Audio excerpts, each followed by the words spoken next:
Salutations à toutes et à tous, je suis David Lapendry et je suis très heureux de vous retrouver pour cette nouvelle vidéo. Aujourd'hui, nous allons aborder le thème de la sécurité et donc aussi le thème de l'insécurité. Comment réformer la police et la justice pour plus de sécurité? Comme vous le savez, ma politique est profondément ancrée à gauche. Mais quand je parle de gauche, je parle de la gauche qui soutient la classe ouvrière et leurs syndicats, qui soutient les travailleuses et les travailleurs pauvres et toutes les classes défavorisées.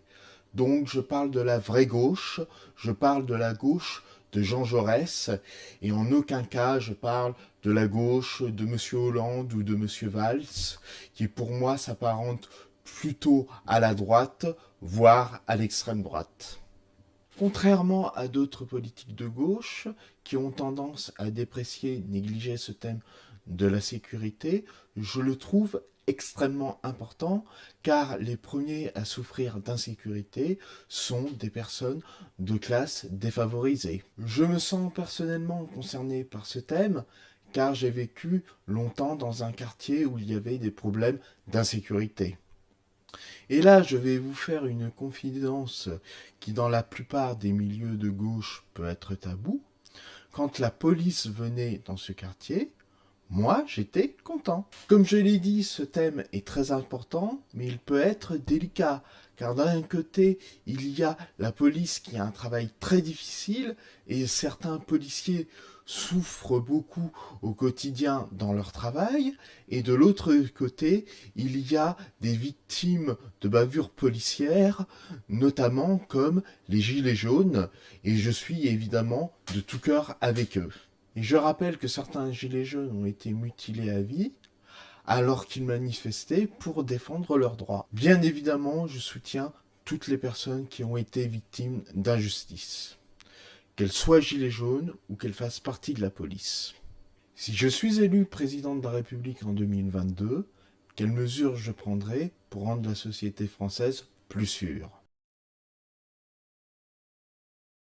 Comme vous le savez, j'ai une politique sociale ambitieuse.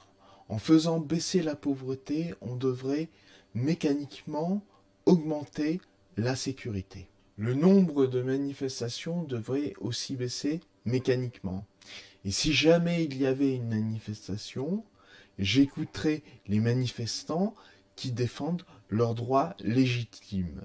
Et je n'enverrai pas la police pour intimider ces manifestants comme malheureusement ça se fait maintenant. N'est-ce pas, monsieur Macron? J'accorderai plus de financement à la police pour qu'elle puisse mener sereinement ses missions. Et j'augmenterai le nombre de fonctionnaires de police. Je ferai une grosse réforme de la police des polices. Elle deviendrait indépendante du ministère de l'Intérieur.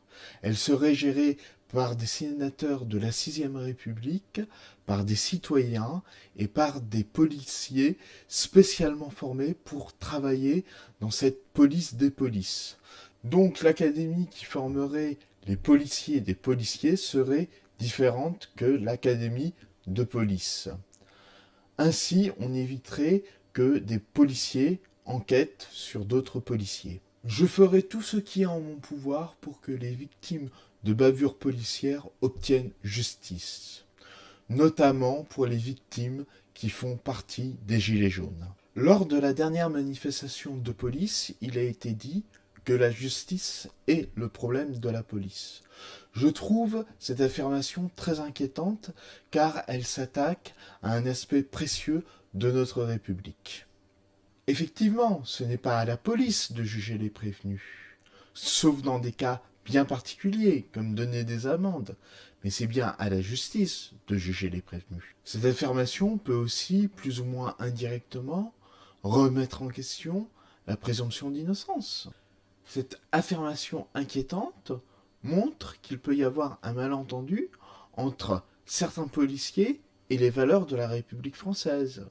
Et cela est préoccupant, car c'est en grande partie à la police de défendre nos valeurs républicaines. Donc, si je suis élu président de la République en 2022, pour dissiper ces malentendus, je créerai au sein des académies de police des ateliers de réflexion sur les valeurs de notre République française. Je les proposerai aussi aux policiers qui sont sur le terrain. Évidemment, si je suis élu président de la République en 2022, je donnerai plus de moyens à la justice pour qu'elle puisse accomplir ses missions. Je vous remercie d'avoir regardé cette vidéo. Alors comme je l'explique dans la vidéo d'avant, n'hésitez surtout pas à partager cette vidéo. Le but, c'est que cette vidéo devienne virale. Dans l'idéal, il faudrait que chaque personne qui regarde cette vidéo la partage pour maximiser les chances pour cette vidéo de devenir virale. Je voulais vous annoncer ou vous rappeler que demain, 12 juin 2021, il y aura des manifestations partout en France contre l'extrême droite et pour nos libertés.